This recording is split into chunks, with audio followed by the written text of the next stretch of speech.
அதான்ப்பா ஆக்டர் முரளிதரனுடைய மாமியார் ஒரு கேஸ் கொடுத்தாங்களே, சொம்புக்கு திருடு போச்சுன்ட்டு. சொம்புனா என்ன, சொம்பு வெள்ளி சொம்பம். ஆமா, பட் ஆனா மேட்ரு அது இல்ல. மேட்ரு இது வந்து வேற விஷயம். அதாவது வேற நடிகர் வேற யாரோட இன்வால்வ் ஆயிருக்காரு, ஒரு அஃபேர், இல்லீகல் அஃபேர். அது ஒரு தனி கேஸ்பா. அந்த வீட்லயே 2 கேஸ். இன்னொன்னு அவருடைய ஒய்ஃப் வந்து கொடுத்துருக்காங்க பர்சனலா, அதையும் நம்ம பார்க்கணும். இந்த கேஸ் பார்க்க போனதுல 2மே ஒரே ஆளு தான். இந்த விஷயம் வந்து வீட்டுக்கு தெரிய போய், அந்த ஹீரோவோட மாமியாருக்கு தெரிய போய், அவங்க இதற்கெல்லாம் காரணமானது அந்த வேலைக்காரி.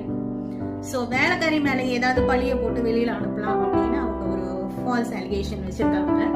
இதுதான் மேட்ரு. பட் இருந்தாலும் அவங்க சொன்னதுக்கு நம்ம ஏதாவது பண்ணணும் இல்லையா? நம்ம ஓரளவு தான் பண்ண முடியும்.